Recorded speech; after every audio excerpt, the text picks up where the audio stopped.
Hey, what's happening, everybody? Peter Linto back with you, and I'm excited to be here. What is this class all about? Well, it's going to be about something called comprehensive income. So before we discuss comprehensive income, remember that when you're on an income statement, what do we see? Regal. And most revenues, expenses, gains, and losses go where? The flow is on the income statement. We calculate our net income. And then that net income gets closed out to what? Retained earnings. And then retained earnings becomes part of equity, right? So not all gains and losses, but most of them have that flow. Now, there's a few gains and losses that go direct to equity. We're going to call those gains and losses puffy, as you're going to see, but they go direct to equity. And what that means is they're not on the income statement, so they don't get closed out to retained earnings. Instead, they go direct to equity. Good news will make equity go up if it's a gain. Bad news will make equity go down if it's a loss. Okay, so the first thing I need you guys to remember for me is what is the definition of comprehensive income? Well, that's the sum of two items. Your net income per the income statement, as well as those few gains and losses that went direct to equity and are not on the income statement. We call that OCI, other comprehensive income. So comprehensive income includes all your changes in equity during that period, except if it's an investment by an owner or a distribution to an owner. So understand, your stockholders' equity, you've got your contributed capital, you've got your earned capital. Your contributed capital is not earned. So obviously, when you issue stock, that's not revenue. When you pay a dividend, that's not an expense. That's excluded from comprehensive income. But 100% of your gains and losses, whether they go on the income statement first, then to retained earnings and equity, or they go direct to equity, 100% of your Regal, that's your comprehensive income. Okay, so on the exam, net income is most of your revenues, expenses, gains, and losses, plus the few gains and losses that go direct to equity. What do we call that? OCI, other comprehensive income. And again, the acronym will be PUFFY, so you can remember those transactions, the gains and losses not on the income statement, direct to equity. The sum of the two, that's your comprehensive income. And note, comprehensive income is not the same thing as other comprehensive income. Now, net income, we know on an income statement, we have different categories. Way up on top, we start with our operating income. Then we have our non-operating. The sum of those two, what's that? Our income from our continuing operations. So most of our revenues and expenses from the core business go up on top. We calculate our operating income if it's a multiple step income statement. Then the next thing we do is we look at our non-operating activities. Your non-operating, remember the other items, the other revenue, the other expenses, and then your gains and losses, sale of non-inventory, etc. We get a subtotal, sum of operating and non-operating income from continuing operations. First, we show it before tax. Then we show our income tax expense. Then we show our income from continuing operations after tax. Now, that might be your net income if you have no discontinued operations. But if you do have discontinued operations, that comes after your income from continuing operations after tax. Separately reported, that discontinued operation, remember, it's always net of tax. And it could be comprised of different items. When you first hold out that product line or whatever for sale, you got to see, rule of conservatism, do I have that impairment loss, right? Then you have your gain or loss on operations. Once you've decided you're going to sell it, then any gain or loss on operations to the date of sale is moved below. And then ultimately, when you eventually sell it, you'll have your gain or loss on sale, right? So that's our income statement. We know that. So OCI, other comprehensive income, gains and losses that go direct to equity. Now, remember, if it's good news, if it's a revenue or a gain item that's part of OCI, that'll make equity go up. That's good news. If it's bad news, an expense or a loss, that'll make equity go down. And you'll see that those OCI items are going to be reported net of tax. We'll get there later. So any gains or losses that are not on the income statement, instead they're in comprehensive income. Remember, these items, that puffy acronym, we've got our pension adjustments. We've got unrealized gains and losses on something called available for sale securities and hedges, which we'll see later in derivatives. We got some foreign currency items. You might have a foreign subsidiary, foreign transactions. And then we have instrument-specific credit risk. Memorize puffy. Those are your gains and losses that go where? Direct to equity. They are excluded from net income under U.S. GAAP. They're not on our income statement. They're not part of net income, but they are part of comprehensive income because we know that's the sum of OCI and net income. Okay, so just a little bit on the puffy items. Again, don't have to get too hung up on this right now. The pension adjustment, certain gains and losses from what's called a defined benefit plan, those gains and losses, changes in actuarial assumptions, okay, that goes to OCI in the year that occurs, that gain or loss. It's bad news if you owe more money to your employees. It's good news if you own less. The key is those gains and losses go to direct to equity, OCI, and then they'll get recognized little by little on the income statement. They get amortized in over the average service lives of the affected employees. So that's what the pension adjustments are. Depending upon when you sit for the exam, sometimes pension accounting and details on the exam, sometimes it's not. They like to play a little charade with the pensions, but that if necessary, you'll see that in greater detail later in the course. Unrealized gains and losses, the U in the puffy acronym. Unrealized means you haven't sold anything. It's a change in fair market value. You're still holding on to this investment. It's a debt security that you've classified as available for sale. And if you have a change in fair market value, but you haven't sold it, that's an unrealized gain or loss. And then same thing with certain derivatives that you've purchased to hedge risk you have elsewhere. Again, good news. You'll see that later on when we get to derivatives. Those unrealized gains and losses on those investments and those hedges are going to be reported as part of other comprehensive income. Okay, now later on, they will get recognized on the income statement. So if it's available for sale, we have to wait until the securities are actually sold. You'll see how that works later. Or if it's a derivative, the cash flows associated with the hedge item, when those are realized, then we'll move that unrealized gain or loss on that hedging transaction to the income statement. I know it's a lot right now. All right now, you got to remember is the U in puffy stands for what?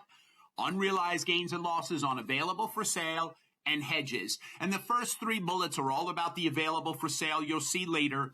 The last bullet there, the derivative instruments, which will cover forward futures, options, swaps. Sometimes you buy derivatives to speculate. Many times you buy derivatives to hedge risk you have elsewhere. Well, if it's a cash flow hedge and we're using it as a hedge, well, then those unrealized gains and losses go where again? Direct to equity. Okay, the F in puffy, foreign currency items. Now, there are what we call foreign currency translation adjustments. Sometimes you have a foreign subsidiary. Depending upon the method of accounting you use, there's something called the temporal method, there's something called the all current method you'll see later. There could be gains and losses when you take that foreign subsidiary where their financials are prepared in a foreign currency, and then you have to consolidate with the parent here in the U.S. where you're going to have to convert from that foreign currency to the U.S. dollar. There could be gains or losses associated with that. That gain or loss, depending upon the method you use, direct to equity, we'll cover that later in greater detail. And then sometimes you have foreign currency transactions. Talk about that in greater detail later. You might have receivables denominated in a foreign currency. You might have payables denominated in a foreign currency. You're worried about the change in the value of that foreign currency could impact the size of your receivable or payable, giving you this unrealized gain or loss. You want to hedge that. So that's what that's all about. So those foreign currency items we'll see later, but that's the F in puffy. And then lastly, the I, instrument-specific credit risk. So sometimes for liabilities, rather than having them on your balance sheet at book value, you can mark them to market value. That simply means rather than using the discount rate that was used when the debt was issued, the historical cost of borrowing, no, if you mark it to market value, you'll use today's interest rates to calculate the present value of that future obligation. Now, that could cause you to have a gain or loss. If it's due to instrument-specific credit risk, they've changed their degree of financial leverage. Their current ratio has changed. They're either becoming more risky or less risky. Whenever a company's risk changes, that's going to affect the discount rate used to calculate the value of that security. If the risk goes up, the discount rate goes up, the fair market value comes down. If the fair market value comes down, well, that's good news. That's a gain.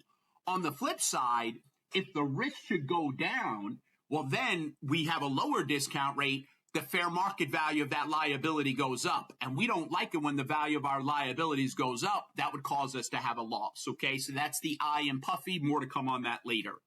Okay, now reclassification adjustments. You might have caught in here that when we have these gains or losses that go direct to equity, at some point in time, they're going to come out of the equity account and go onto the income statement with all the other gains and losses. Now, when that happens, that gain or loss goes out of equity, goes on the income statement, goes to retained earnings, and then back into equity, flowing through the income statement, retained earnings. Now, you might be thinking, wait a second. That means if we had a gain or loss previously recorded, we might have a double counting of that one item. Reclassification adjustments, folks, avoids double counting. Let me give you an example. So let's say we had a puffy transaction. Let's say it was a loss. So we have one of those 4 puffy items. It was a loss, not on the income statement yet, not part of retained earnings, but it is part of equity. And that would make equity go down. Bad news. Now the accounting rules say, hey, it's okay now. You could take that loss and you could put it on the income statement. Well, step number 1, before we put it on the income statement, to avoid double counting, what are we going to do? Reverse that loss out of equity. So that'll bring equity up because we're getting rid of that loss. Then put that loss on the income statement, goes to retained earnings, goes back down to equity, and equity goes down again, okay? So reclassification adjustments simply move that gain or loss from other comprehensive income direct to equity, and then put it where it puts it on the income statement, okay? And you'll see how that works in a little while. Now, you know what retained earnings are. It's all of our revenues, expenses, gains, and losses to date, right, that have been accumulated over time, right? And that's part of our balance sheet. So there's something for the gains and losses that go direct to equity, because we don't just have those transactions in one year. We might have them over multiple years. So there's an account called accumulated other comprehensive income. That's simply our cumulative puffy gains and losses to date. Because remember, the balance sheet is accumulative financial statements. It's not just the assets we bought this year. It's all the assets we've bought to date, right, that we haven't sold. Retained earnings, not just this year's profit. No, it's all accumulated. So the same thing with the gains and losses that are part of OCI. Eventually, those items get accumulated, and it goes in an account called accumulated other comprehensive income. And I'll show you how that's going to work in a second. What you need to remember from me is accumulated other comprehensive income is a component of what? Equity. It's on the balance sheet. That includes all of our other comprehensive income for the current period as well as previous periods, okay? So any gains and losses that go on the income statement eventually become part of net income, and then they get closed out to retained earnings. Our puffy transactions, very similar, well, they go to other comprehensive income, and then they eventually get closed out to what? Accumulated other comprehensive income. So you'll see this in greater detail later, but I want to plant the seed here. So similar to a statement of retained earnings, you've got your beginning accumulated other comprehensive income, all our puffy items to date as of the beginning of the year, plus or minus then our current year puffy gains and losses, okay? If it's a gain, that'll make it go up. If it's a loss, it'll make it go down. Then plus or minus any reclassification adjustments. Remember, eventually, when that gain or loss is allowed to go on the income statement, we got to take it out of accumulated other comprehensive income so that we could put it on the income statement, put it in retained earnings, and then get it back to equity, okay? So your beginning accumulated other comprehensive income, we start there just like beginning retained earnings, and your current year, plus or minus your current year puffy items, plus or minus your reclassification adjustments. A loss, we have to add it back. A gain, we have to back it out. And that's how we would get our ending accumulated other comprehensive income, which is then part of what? Stockholders' equity. Now, the next video will dive into greater detail, so you don't have to work any questions yet. Let's get into a little bit of the meat, and then you guys can do some questions, all right? But that ends this video.